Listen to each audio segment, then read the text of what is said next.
What's the, one short lesson you'd want to give to people who are looking at creating a parallel career or a parallel source of income, or who have just got something within me? What's the one thing you tell them? Give it a try, give it a shot. Yeah. Sometimes people get a little overwhelmed with the information that they have around them today. हाँ, ये भी वो भी करना हाँ कि मुझे अपना थोड़ा साउंड सेटअप करना पड़ेगा, मुझे डेमो टेप बनाना पड़ेगा, कैसे होगा? As long as you have the intent, you will find a way. When the student is ready, the teacher will appear. So similarly, don't stop yourself. Give it a shot. You never know where it may take you. Some of the students that I have today, they said, we didn't even think that this was something which was a priority for us.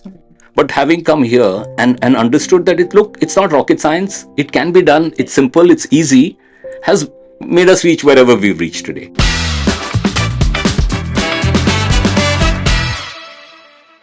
Hello and welcome to another episode of Unbox with Tunvey, a podcast where we try and unravel and understand human behavior through conversations with our guests, people who've lived unconventional lives, made some different choices, and are committed to making a difference in this world. Today, I have with me an old friend of mine. He's a veteran radio jockey. He's a voiceover artist, a very highly rated voiceover artist, and an educator par excellence. Please help me welcome Paran Thakur. Hi, Paran. Tanvi. Nice to be here. Well, we're doing this formally. We've done this unofficially over many tables and sofas, but today we're doing it a little more formally. Yes, absolutely. But it's fantastic to be here, and what a lovely setup you have. It's so nice to sit here, and I look forward to the conversation that's going to come out of this. Thank you. We haven't prepared anything, so I don't know what's going to happen. Which is always the best way to go, right? Yeah, It's always more fun. So tell me, you are a sports enthusiast. You're from you studied and you went to Stephens. You played tennis there. How did radio happen? I mean, if I really go back. So it just kind of, being at the right place at the right time. Yeah. I wasn't the engineer, MBA type or the doctor type. So I was always kind of fiddling and dabbling with theater. And I was part of a theater group by Amir Raza Hussain. And that's where I met a gentleman by the name of Roshan Abbas. Oh wow! And Yeah. I He's had, been a mentor to all of us at some point. yes, absolutely. He was my first mentor when it came to doing radio. So he reached out to me and said that, I was already doing a little bit of radio. I wasn't an on-air personality. There was a radio station, an AM radio station in Toronto, Wow. who needed someone to write the news for them Huh. in the evening. So I would write the news. They would pick it up on the fax, and that report that I would, put together would be their morning news broadcast when they would open the station. I didn't know this. I've known you for so many years and I didn't know this. Yeah, so I used to do that, and back then there was no internet, so one had to actually go to the PTI ticker at one of the five-star hotels and literally sit there. There were times when I was like, late, so I would actually paro pages from that ticker, rush to my motorcycle, get to that house in Chanakyapuri where where the setup was, and then I would write that news, which had to be 150 words, so it could be a minute long, and it would have like 2 or 3 pieces. And that's how I kind of started. And I met Roshan, and he said that, look, I'm also looking for somebody to do radio, but again, behind the scenes. So I said, okay, what's the job? So he said, look, the job is that I'm starting a show on All India Radio called Live Wire. It's going to be every Sunday night at 10 o'clock. It's going to be the first live call out show. Wow. So people are going to write to me. Huh. You have 4 tasks. Number 1, you have to first go to post box number 503, Parliament Street, Sansad Marg or whatever, and pick out these letters that are addressed to Roshan Abbas or Livewire. So I would pick those letters up. Then I would select about 8 to 10, which sounded nice. They had songs which were kind of with it at that time. Then I would go to the All India Radio Western Music Library and source the CDs that Yeah, the because request this was. is before everything was digitized. So Yeah, it was yeah. physical So we had to stuff. physically pick up the CD, and if the CD wasn't available, then Roshan would say, okay, then go and buy this CD. So that was part 2 of the job. Part 3 was to call these people and say that, listen, we're going to call you today at 10 o'clock, so be by your phone. And then when we would go live, my job was to call them from the control room And keep them ready. and keep and say, be on hold, don't be near a radio, because you know that hysteresis loop will come in. So make sure that you're away from the radio or it's switched off. So be on the line, and Roshan will talk to you shortly. And then I would give Roshan the signal that, okay, Tanvi is on the line. He would press a button and they would be live on the air. So that was the first gig. But being with Roshan, I kind of got interested in doing radio, and he said you'll have to wait till you graduate because that's when All India Radio has This is their. while you were still at Stephens. This is when I was in third year of Stephens. So he said, okay, audition to become a announcer with Western music section of All India Radio. Yeah. So there's this spooky audition that happens where you're like you have a glass in the studio. So the glass would be all covered up, and there would be 4 or 5 people sitting behind that glass who you couldn't see. But they were hearing everything. They were hearing everything you're saying. They would ask you to read a piece. They would ask you to pronounce a few words and everything. So Roshan prepared me at best, and I passed that, and that's how I started. Like they would give you one show a week or something to do. So that's how I kind of started. And then somebody heard me and said, we have a private radio station called 6 o'clock FM. We're looking for someone to do a half an hour show. So one thing kind of led to the other. I think the big break happened when you did Making Musty with Rana and Paran. Yes. And I see and I hear radio stations today, they're doing the gags. They're still doing some of the gags that you and Rana did back then, right? Yes. We were irreverent. We were young. We didn't know what was going on. So many times we got warning letters. Okay. Yeah. We were warned to the point where they said we are not going to allow these guys to go live anymore. We have to record the spool, submit it to All India Radio 24 hours before the broadcast. They would actually screen it for like, okay, are they not too much on the edge?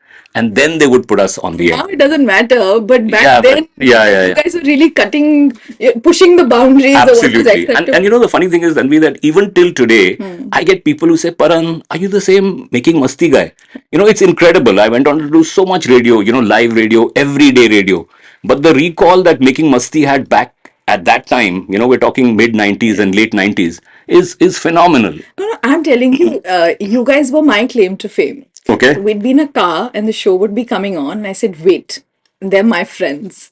And I would call you and say, can you please play this song? And then like 5-10 minutes later, that Yes. song would come and be like, yay. Yeah, so that was the fun of live radio. So basis that I got a job to be part of a startup radio station in Dubai, where I spent about another 6-7 years. Yeah, you were in Dubai for many Yeah, years. yeah. Then you came back and then you were you were with Fever. Yes. I was with Fever 104 Delhi.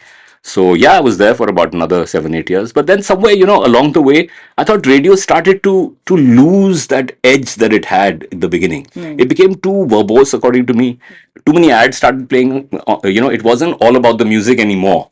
And that's where, at a radio station, you get a lot of opportunity as the in-house talent to do voiceovers. You don't get paid for it, but, the client wants to save money. So they, commission the radio station to have those ads. So that's what my first exposure to voiceover was. And I said, okay, let me try and do this. And honestly, if you feel that radio to voiceover is a natural progression, let me tell you, it's not.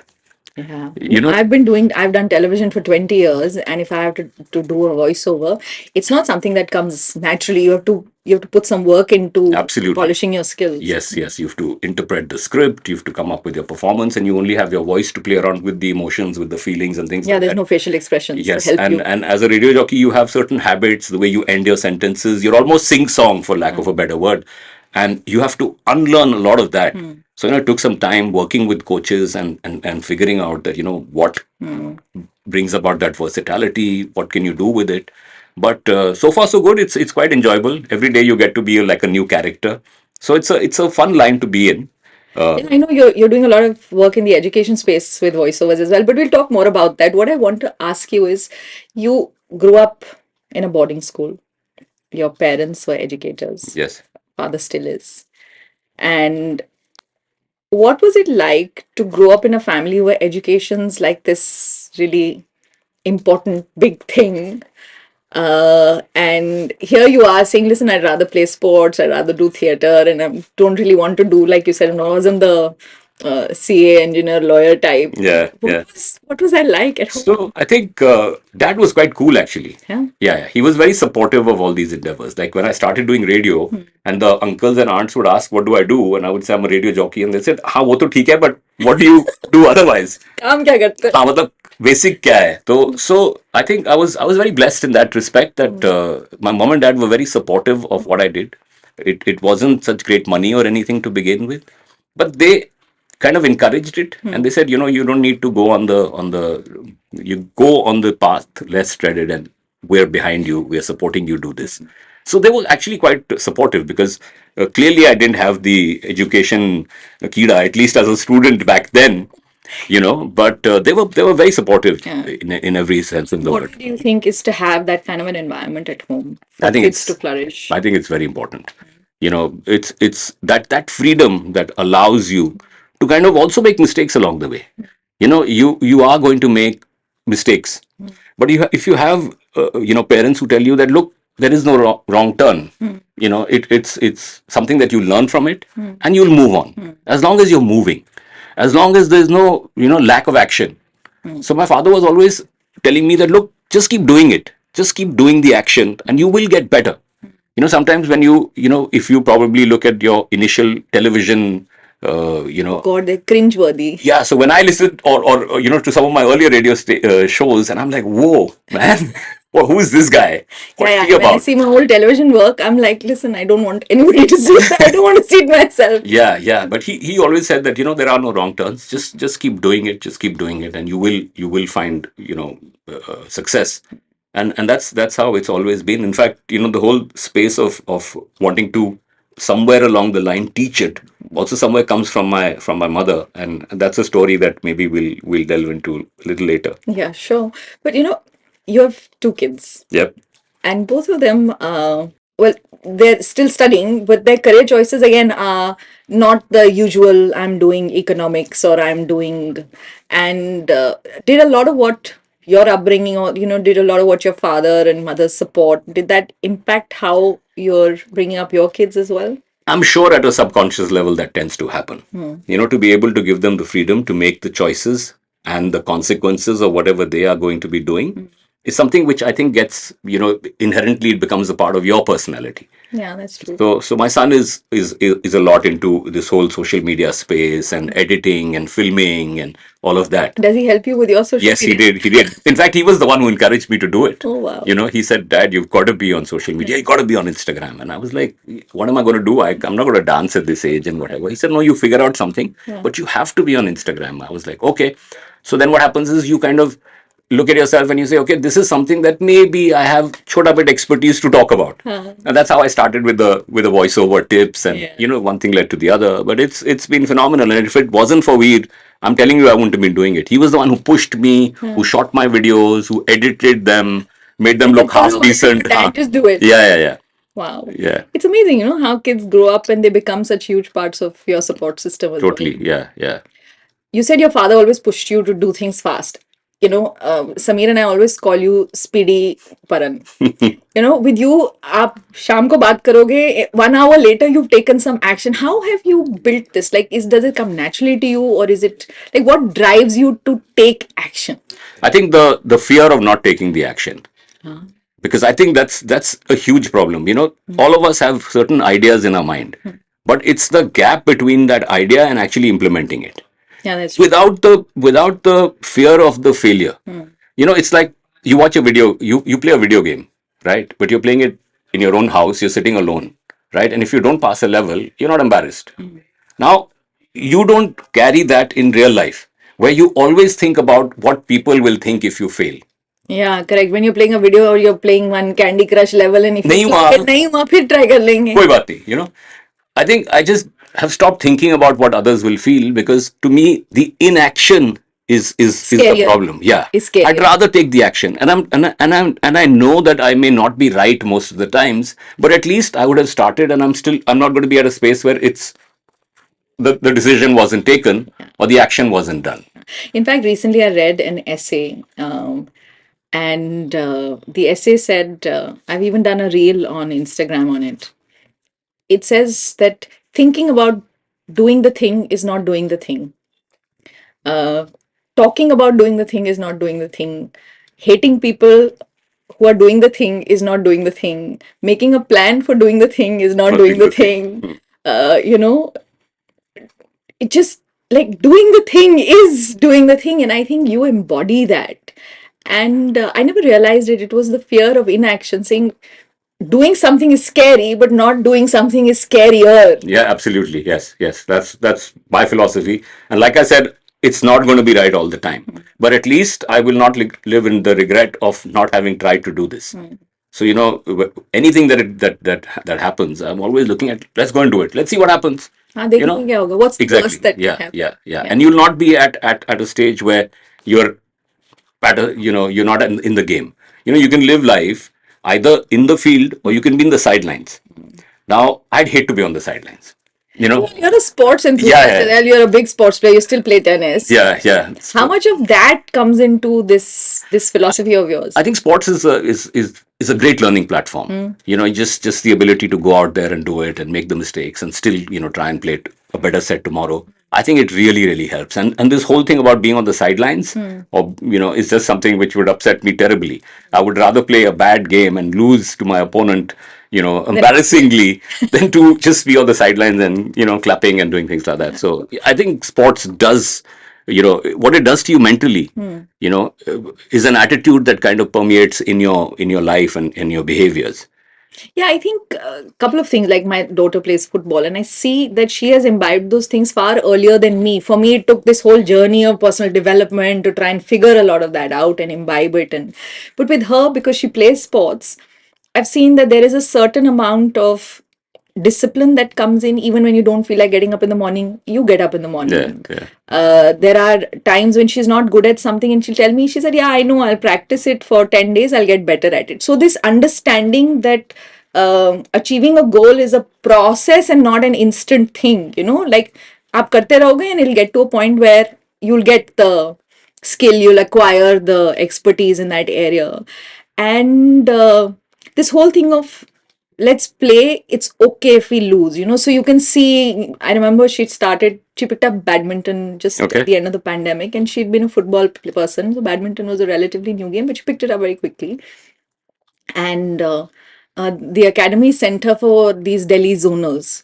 Now, for her, it was like a first try, and the first opponent who came and played with her was like a veteran of Right. the Delhi zonal. She was beating her left, right, and center. This kid was running all over the badminton court.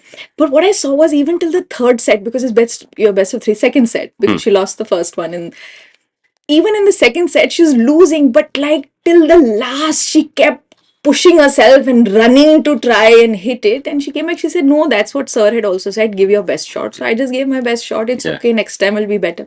And I've realized that this is an attitude that it's taken me more than 40 years to learn. But sports can give that to you fairly Yeah, absolutely. Yeah. early on, Yeah. So cool. How is it culturally, because you've lived in different parts of the world. You worked with different sort of culturally aligned people. How difficult was it to come back to India?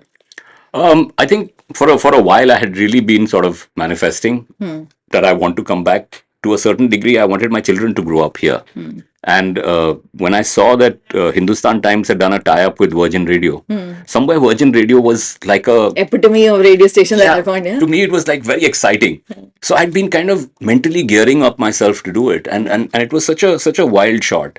When I got to know that Hindustan Times have bid for a radio station, and in partnership with Virgin Radio, they've actually landed a frequency. And this is maybe a year and a half before they actually went on the air. Okay. I searched on the internet. I found a Virgin Radio station. I sent an email to whatever info at Virgin Radio. It landed up at a station in Thailand, in Bangkok, Virgin Radio Bangkok. So they had the courtesy to reply to me and said that, I think you want to be writing this email to Ian Grace, who's the global CEO of Virgin Radio, sitting in Australia. Okay. Very cool. Really? So I wrote to Ian Grace and I said, here are my credentials, and I'd love to come back to India and I'd love to do radio with you guys. And he wrote back and said that, look, we've just acquired the frequency and we're not looking at hiring somebody right now. Maybe it's going to take 6 months to a year, but thank you for reaching out and we'll keep you in mind. And lo and behold, 6-8 months later, I get a call saying that, hi, this is Ian Grace, and the programming head of Virgin Radio Delhi is going to be in Dubai. Can you meet him? And, sometimes you just feel like, wow, how did this happen? God, this You is know, amazing. And back then I hadn't read anything about manifestation and thoughts are things, etc., etc. Ask you that you use the word manifestation, but how much of it you believe, and was it just Now when I look back and I feel that all of it is to a certain degree first a thought and then it becomes a real thing. I didn't know about it back then, but I wanted it so bad that it kind of just almost on your mind and you were visualizing achieving it? absolutely. So that's how it. So I was really excited to kind of be back in India, to be honest, and have my kids grow up here. So it was, to me, it was like a really fascinating ride at that point in time to have my kid. I mean, my daughter Vanya was like maybe 11 months old when in 2006 we moved back from Dubai to Delhi. But that whole journey was a lot of fun. Also, India has this thing that your kids somehow, I feel, grow up a little differently from the kids in Dubai, whether Yeah. it's the street smartness, whether you call it jugaad that they learn in life in terms of their mindset. But I think, kids turned out great. I mean, not to say that they wouldn't have had they been in Dubai, But but there's that just was just something something. that I had wanted at that point in time, and I'm glad that that's the way it kind of panned out. Wow. What I want to bring up is the same thing, Speedy Paran.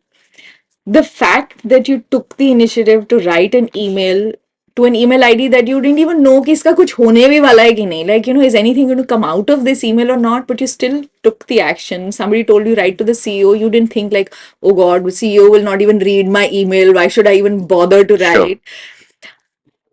Do you do that often, and do you think that's an important trait? I think you should. It could be a shot in the dark, but eventually, if you make that first step, you don't know where it's going to take you. Yeah. So this letter of mine, allow me to introduce myself, to me is a great example of that. Because it was something that I had always wanted, but I didn't know the way and how this is going to happen. But eventually, it kind of just happened. Yeah. And credit to the gentleman that he had the courtesy he had Respond, to yeah. respond. And keep in mind 6 months later as well. Yeah, exactly. So you don't know. So a lot of people say that if I want to do this, should I cold call or should I send a cold email? And it's incredible how often that works. You may not get the work immediately. Like if there are certain brands that I like, and sometimes I reach out to them, or I comment on one of their posts, or if I write to them, you may not get the work immediately, but you'll be surprised at how often people will remember and get back to you maybe 2-3 years down the line. Wow. So yeah, just if you feel like you want to do it, just put it out there. Yeah, I think we reject ourselves before people can reject us. Yeah, It's yeah. like you don't even do the thing, and Sure. because you think, what's the probability that this is going to work out? Exactly. So yeah, that's a fantastic experience. It's a story I always like to tell because it just kind of shows that just because that little initiative happened, whatever that the mind frame was at that particular point in time, I just decided to go all out with it. And think let's just make Let's it. just do it. Let's see what happens. So, when you've done this whole variety of things and now you're getting into, you've been into education, but you're sort of scaling that up. How does it feel to be an educator and teach people the skill of voice and voice coaching, and also the business of making money as a voiceover artist? So it's been a bit of a steep learning curve. Yeah. Because I decided, okay, let's try and do this, and I did it at a slightly small level to begin with. Just to experiment and do Yeah, and see mistakes. see how does it go. And now that some of my students have actually started to get work and make money, that is a great validation of the fact that, okay, you're on the right track and you can actually impact a few lives along the way. Because gone are the days where a voiceover artist needed to sound a certain way. Yeah, correct. We come from the generation where, your baritone comes from your father. Your father's got an even deeper baritone, but you Absolutely. also worked on it so much. Yeah, yeah. And it was always like, मैं समय हूँ. Yeah. The voice of God. Yeah. That announcer. Yeah. And today, I think people are seeking more and more real life or the guy on the street to be the voiceover artist. So, as long as you can convey those emotions and those feelings, I think that is far more important as a voiceover artist. Not everybody needs to be the guy who does the tagline at the end of the commercial. And there are all kinds of voices that are required, from IVRs to e-commerce to explainer There's a videos. lot of audio plays happening. There is Yes, voice yes. acting as well, which not too many people realize, but it's a great way to bring out the actor in you. Yes, absolutely. Yes. So it was like, again, an experiment, so to speak, to begin with. But obviously, one doesn't realize in the beginning that there is going to be so much more, especially when you're alone and you don't have a team, that you're going to have to figure out everything from your payment gateway to your landing pages to Yeah. your lead magnet. And I didn't even know these words existed, right? Yeah. So it's work in progress, but the important thing is that I'm enjoying the process. Yeah, that makes It's sense. been fun. I've done three of or four of these master classes where I have a 2 hour session, where I try and give them a pretty good idea about the industry and some of the things that you need to make it as a voiceover artist, from your recording space to creating your demo and having your demo on the marketplace. And then I offered them that, look, if you want to take this one level forward, then I could do a coaching number with people. Yeah, you can mentor them personally when you Yes, kind of yes. thing. So that's when it started to kind of click, because also then you realize who are the serious ones who really want to take this one step further. So it's early days still, and there's still a lot to learn. But the point is, it's been fun, and like I said, your students start to make it. The gratitude that they have with regard to that is more than the money that you'll ever earn from Yeah, doing that's this. true. I think when you change somebody's life, no amount of money can compete with that Exactly, feeling that you have of having helped someone. I think exactly. that's very, Yeah. very powerful. I think education, like if you're an educator of any sort, you have to be a learner for life, like you said, it's a learning process. But I think anybody who's teaching anything has to constantly parallelly also be learning and upgrading skills. And when you do any business, your skill set is only 20% of the job. 80% are skills other than what your expertise is, Absolutely, whether yes. it's coaching, training, whether you're running a business. You could be a great salesperson, but you have to figure out finance, and you have to figure out marketing, you have to figure out like 10 other things. Yeah, all of us go through that, the expertise versus the administrative roles that one has to play. So that's important. But you were saying something that the kida of teaching, or that whole inspiration of teaching, comes from your mother. What was So, that story? so my mom used to always say this, that somewhere you should look at coaching, you know, and she said that you don't have to be at level 100 to help the person who is at level 1 or 2. You could even be at level 10, or you could even be at level 5 to help somebody who wants to up their game from level 1 to 2. Yeah. She said that the biggest legacy, maybe it came from the fact that she was a teacher all her life, was that the biggest legacy you can leave is that impact that you make in someone's life. And to be always remembered positively is going to be the greatest feeling in the world. That's true. So she used to always tell me that, teach. And I unfortunately lost her earlier this year. And sometimes what happens is, when our parents say things when they're around, we don't take them as Yeah, seriously. I completely second that. We But their, don't. their words echo and ring in your mind repeatedly once they're not there. And honestly, if you ask me what made me take that jump, was her words that used to keep coming back to me. That, you must teach, you must empower somebody else with the skill that you have, with the experience that you have. And that's kind of made me take the plunge, and I'm glad that I did. And the only, when you look back, you feel that, oh, I wish I'd done this when she was around. But it's sometimes that's what it takes for you to take that step. So I dedicate that decision to her, because those words of hers, still keep telling me that there's a lot to do. Yeah. And if I can impact those 10, 20, 100 lives, then that legacy is what I'm actually chasing. And I think that's the legacy she left behind as well, Yes. because I remember when we'd gone for a prayer meeting, the number of students that sent in and poured messages and came was Yes. the legacy that she left behind, was the Absolutely. lives that she impacted. Kids who had passed out years ago, Yes. Yes. also remembered her.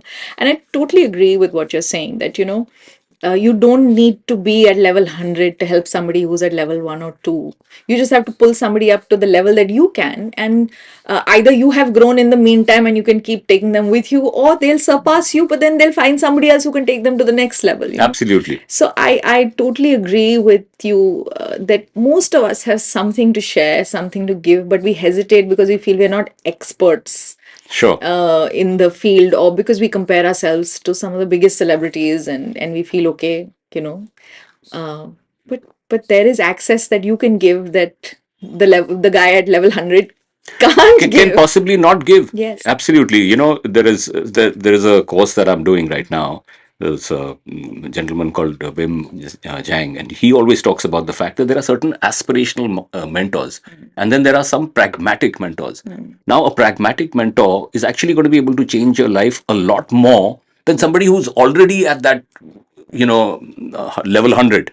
Correct. because he's been through that so long ago, and there's now such a disconnect from the time that he started out, To that the that time. somebody who's like maybe just 10, 12 steps ahead of you would be able to guide you far better. Yeah, because they know what's happening on ground. Like Yes, there's a absolutely, grip on yes. reality or the current situation. Yeah, yeah. Yeah, it's such a powerful thing to share. Yeah, and like everything you do in life, you also get better. Yeah. So you learn from the first masterclass, and you realize, that wasn't that effective. Maybe I should do it like this. And when I started doing the coaching number, I realized that okay, I can make a few tweaks along the way. So chasing perfection is not going to come. It's going Yeah, to I just think hamper your progress. I think when you're teaching anything or even any skill that you're doing is an iterative process. I think it just gets better with time. Yes, yes, Uh, the first podcast I shot versus now the 30th or something, there is a change in terms of how I'm conversing or how we're shooting. So I do feel that it is an iterative process all the time. absolutely. Yeah, and that's same applies to pretty much everything in life. The more you do it, the better you will get at it. As long as you're open to getting the feedback that you get. Yeah, I think that's important. Yeah, Like sometimes people don't give you feedback because they're always trying to be nice. But if somebody gives me feedback, like Payal, my wife would turn around. She's was a radio jockey and is a voiceover artist. So she would turn around and tell me a few things. Now, either I could get all touchy about it and go all defensive, or I could appreciate the place where she's coming from and actually say, yeah, that makes sense. Maybe I should put this point across like this, no. or maybe this content isn't as effective as had I turned it around and created a story around it, for example. So yeah, just the ability to be able to take that feedback That's and it. learn from your mistakes and kind of move forward. So you've done a lot of things in life, and as with all of us who've lived on this planet, a few decades, you've seen ups and downs, and we all see good times and bad times. We've all faced challenges because the more time you spend on the planet, it's a sine wave or a wave. The Yeah. ups and downs are part and parcel of life. How have you faced some of the biggest challenges in life? Like, what's the thing that's got you out of the valley and to give it a shot again and turn things around? I think one of the things that I try and embody, and it's easier said than done, is that you will get punched in your face and you will fall down. But some of the greatest speakers out there, they always talk about that ability to get up again. The person who got up again, despite the blows, despite the feeling of being judged and all of that, is the one who actually makes it. To a certain degree, the people who fail, probably the only reason they do is because at somewhere down the line they decided to quit and say, okay, not happening. True. And you can quit a job, you can quit a profession, but you don't quit on life. Like you just Exactly. give it another shot and make things happen for yourself. Exactly. I think yeah, that giving it one more shot is such an important part. And some of the books kind of help along the way as well, I believe. Like, Yes, you're a voracious reader. yeah, so like self talk, for example, what you say when you talk to yourself is a book that I highly recommend, because it makes a lot of sense, because we all talk to ourselves. We talk to ourselves a lot more than we talk to other people, 100%. and we listen to our voice more than we listen to other people's voices. And what you say in those moments is kind of what makes or breaks you. So the ability to be able to say that, okay, doesn't matter, time to kind of dust yourself up and roll up your sleeve and go at it again, is actually comes from that self talk, trying to keep that whole positive energy going around you. And I think the whole manifestation space has really helped me. Yeah. Yeah, I mean, like recently. Imagine, because most people would assume that you're a very like sort of straight nosed guy and manifestation's part of this whole woo woo space. No, I don't But believe that at coming all. from you, it has a different. No, I'm a firm believer, but Sure, I'm sure. saying that Yeah, for the what longest time, and I'm on my morning walk, I have like this set of things that I say, and I sometimes wait for like when there are no people, so I can say it out loud, in my little conversation with the universe. And for the longest, I've been saying that I'm a top-rated seller on Fiverr, while I wasn't, but I did turn into one. And I talk about the fact that okay, I have XYZ money that I'm earning from my this voiceover client. I'm doing this, da da da da da, and I keep saying it to the point where you almost start to believe it. And the other thing about manifestation that I've kind of figured is that you need to somewhere get the feeling of what it would be like when you would achieve it. Yeah, it's the emotion, it's the feeling that changes the Yeah, game that completely. changes the frequency of where your vibration or whatever is coming from. So I'm a huge fan of that, and I believe that yeah, things can be manifested. I have seen examples of that when I didn't know about the concept. Yeah. Now that I know the You concept, have the words to explain what you did. The process was the same, yeah, but now you exactly. have the You words. just didn't have the awareness. But now that you have the awareness, you know that there is no excuse to be away from that attitude of gratitude and to not ask the universe for what you want. Because it truly, if you back it up with the action that is required, I truly believe you can achieve it. You know, woo woo as it may sound, Yeah. but that's the honest truth, and I truly believe. I fully believe you. And in fact, there are self-talk that you talked about. There are so many times when there is some sort of negative thoughts going on. I just have two or three statements. It's literally like closing your ears and saying, no, no, no, no, no, no. I didn't even hear the negative talk. So you repeat uh, the affirmations over and over and over again. You literally drown out the other sound. Yes, It may not yes. even make logical sense, but it's as logical as Yeah, yeah, yeah, you need to sometimes, because that conversation with yourself can be the problem or the challenge that you face. yeah. But as long as you keep skewing it and figuring out your way to drown out the noise, Yeah. that's the best way forward, I think. What's the one short lesson you'd want to give to people who are looking at creating a parallel career or a parallel source of income, or who are just thinking that I should get into this whole gig economy space and I've got something within me? What's the one thing you tell them? Give it a try, give it a shot. Yeah. Sometimes people get a little overwhelmed with the information that they have around them today. हाँ, ये भी वो भी करना हाँ, कि पड़ेगा. मुझे अपना थोड़ा साउंड सेटअप करना पड़ेगा, मुझे डेमो टेप बनाना पड़ेगा, कैसे होगा? As long as you have the intent, you will find a way. When the student is ready, the teacher will appear. So similarly, don't stop yourself. Give it a shot. You never know where it may take you. Some of the students that I have today, they said, we didn't even think that this was something which was a priority for us. But having come here and understood that it's not rocket science. It can be done. It's simple. It's easy. Has made us reach wherever we've reached today. So give it a shot. And like you mentioned, gig economy is whether you call it a side hustle or whatever you may. I think the whole world is moving towards a gig economy to a certain degree. Where Having a second career or building a parallel source of income, I think in today's day and age is, and sometimes you just end up pursuing your passion and it reaches a level where you can give up the thing that is, the painful way of earning money to a more happy, joyful way of earning money. absolutely, and you will get better at anything that you start to do. That's true. So just go out there and do it. Don't think too much about the consequences from the sidelines. Get into the playing field. Okay, so I've started doing something new on my podcast. Okay. It's called a rapid fire. Okay. It may sound a little cheesy, but it's fun. Okay. And my team has insisted that I do it. And the last couple of times I've done it, it has been fun actually. Okay. Okay. So I'm going to throw some questions your way. I've written them down. Lovely. And our rapid fire starts now. Favorite type of VO work? Explain a video. Explain it. One part that's most rewarding about teaching? Uh, the love and respect that you get from your students when they achieve something. Biggest life lesson that you've learned in your journey? Get up again. Radio or voiceovers? Voiceover. Voiceover. If you were stranded in a desert in Dubai, what's the one song you'd want to have with you? It would have to be something from Dire Straits, maybe Walk of Life. Interesting. I always find Dire Straits like uplift my mood to a great degree. Pump it up. Yeah, Dire Straits. Any recording ritual that you follow? Vocal warm-ups. So from lip trills to tongue twisters to breath work, which over a period of time seems to have become really, really important. So a little bit of that warm-up space is it really kind of opens you up.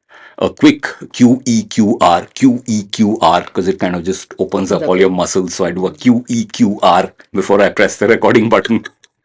So you're a dog lover, and Yeah. if you had Dodge as a co-host on a radio show, what do you think the show would be called? Woof woof with Dodge. Dodge ball. I throw a ball at him and he'll run behind it. He can do that all day. You've done a lot of cricket commentary as well. You've done sports. Cricket or football? I know you're fond of both. Football. I just find it a fantastic game Yeah. somehow. It's a beautiful game. and Unusual considering you're living in India. but yeah, I love Guardiola's way of playing and the way Manchester City play now, and I'm a huge fan. And I love football. I've always loved it. I had to choose during my football during my school days. I was playing decent football for my school, but I was playing an individual sport like tennis, and one had to take the call because the season would be on at the same time. So it was So I either chose tennis, but my love's always been football. It's so much fun. I can talk about it all day. Yeah. if you had to voice a show reel for a sports legend, who would you like to do it? Roger Federer. Acha, okay. Eyes closed. Have you read his book? No, I plan to. Yeah. Because he's been quite an inspiration with the way he's conducted himself, You've both probably on seen and off every the court. match. You've Oh seen yeah, every yeah, match, yeah, every yeah. interview. Watched him at the U.S. Open. I watched him at the Dubai tennis stadium, and he was just grace personified. To me, he will always be. Novak may win more slams than him, but to me, Roger Federer was grace He's your, personified. He was just an he's your, amazing sports he's person. he's the legend you Yeah, want yeah, to voice. absolutely. One word to share your feelings about the last Cricket World Cup. Heartbreak. Yeah. And I think law of averages. I always felt that, एक match हार जाओ group stage में यार. Lose to South Africa, lose to England. Because the law of averages kind of caught up with us pretty bad. And also a tricky wicket for a final. I mean, make it a run feast. Make a team score 350. That would be a greater match. But, it's okay. Yeah, you win some, you lose some. Yeah, yeah. It's a sport. Thank you so much for Thank being you, on the show, Tanvi. Paran. It's been a blast. I hope you all enjoy listening, or you enjoyed listening to our conversation. That's it on this episode of Unbox, and we'll see you again on another episode soon.